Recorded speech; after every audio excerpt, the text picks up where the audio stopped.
You can make your anxiety work against you or for you. And one of the ways I made a program called the Future Authoring Program that I think helps people do that. Because one of the things you see when you're talking to people and they're trying to solve problems is that they're afraid to face the problem. And so then their anxiety is working against them, and you can think about it as antagonistic to rationality. But then I could say, well, why don't you think for a while about what your life would be like if you didn't face this problem?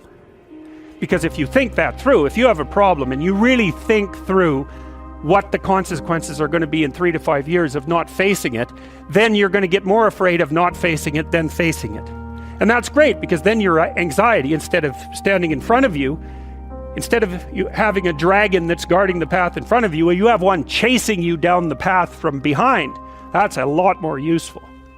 And so, that's just a minimal example of the utility of getting your emotions and your thoughts aligned the same way. The same thing happens with aggression. One of the most common reasons that people come and seek psychotherapy really is because they're too agreeable. But what that means is they're not assertive enough. They haven't integrated their capacity for aggression, and so other people can push them around. And they're very conflict avoidant. And so the consequences of that across time is that you don't stand up for yourself well enough, and you get taken advantage of, and that spirals badly downward. And so partly what you do when you're doing assertiveness training with people is you find out what they're angry about.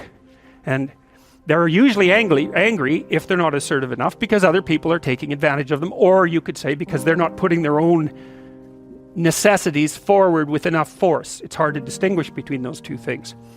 But anyways, you get them to talk about what they're angry about. That often makes them cry, often many times.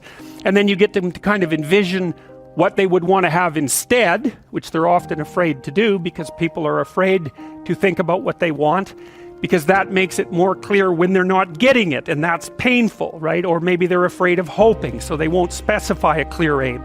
But anyways, you get them to think about what they might want instead. You get them to think about the costs of not pursuing that, and then you help them develop strategies for integrating their aggression and with their thinking so that they can come up with a plan to approach the world in a more confident way. So for example, someone might come to me and say, I'm being bullied badly at work.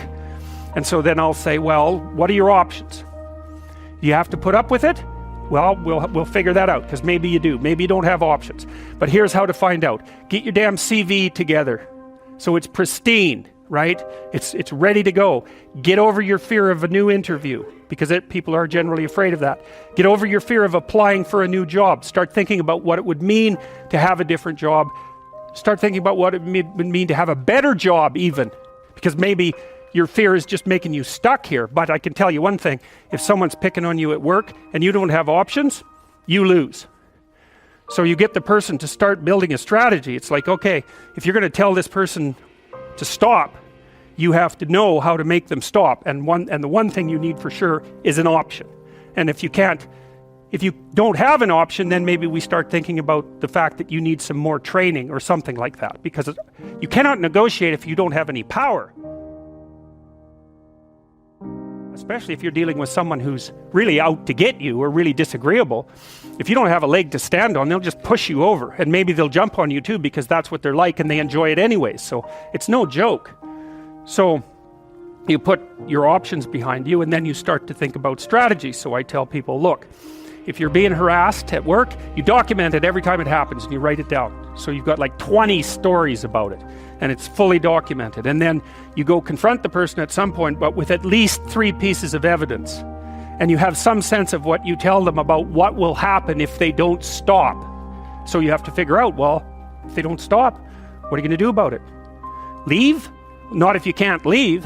So you have to be able to, wield a big stick and speak softly.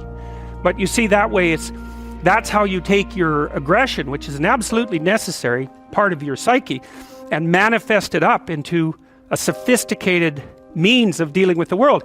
You don't just suppress it. You say, well, I should be able to put up with it, or I wish I wasn't so angry, or something. It's like, forget that.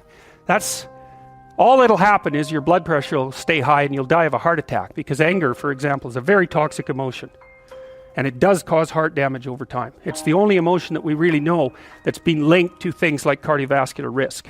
And anger is toxic because it's like you're driving a car, you're stepping on the gas and pushing on the brake at the same time, because anger tells you to run away and to attack at the same time, because you don't know what's going to happen. And so it really amps up the physiological demand on your body.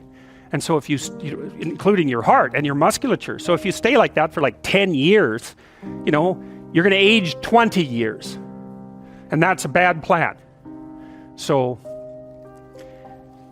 you take your underground emotions and you integrate them into a sophisticated reality.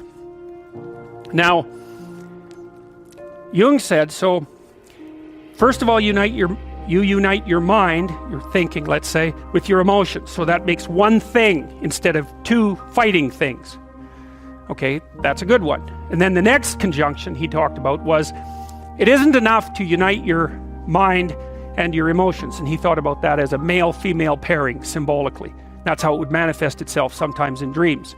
So you take the masculine element and the feminine element, the thinking and the emotion, unite those, and that makes you more like one thing. Okay, and now all of a sudden that's represented as symbolically male, that one thing. And it unites with something else that's now represented symbolically female. That's the body.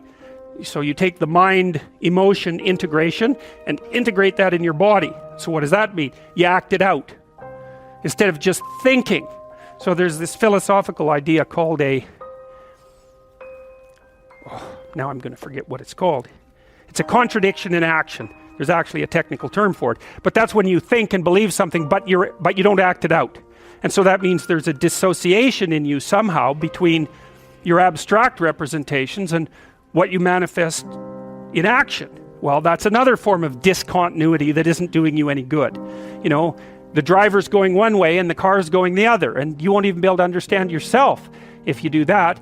But even more, you're not putting your principles into practice, so you're dissociated, your being is dissociated. So once you get your mind and your emotions working together, then the next thing to do is to act that out consistently. So that was the second conjunction as far as Jung was concerned. And then the third one was, this is the tough one, and this is the one that's related to phenomenology. You erase the distinction between yourself and the world. Okay, that's a tough one. So imagine you're dealing with someone who's hoarding. Now, people who are hoarding are often older or neurologically damaged, or they have obsessive compulsive disorder.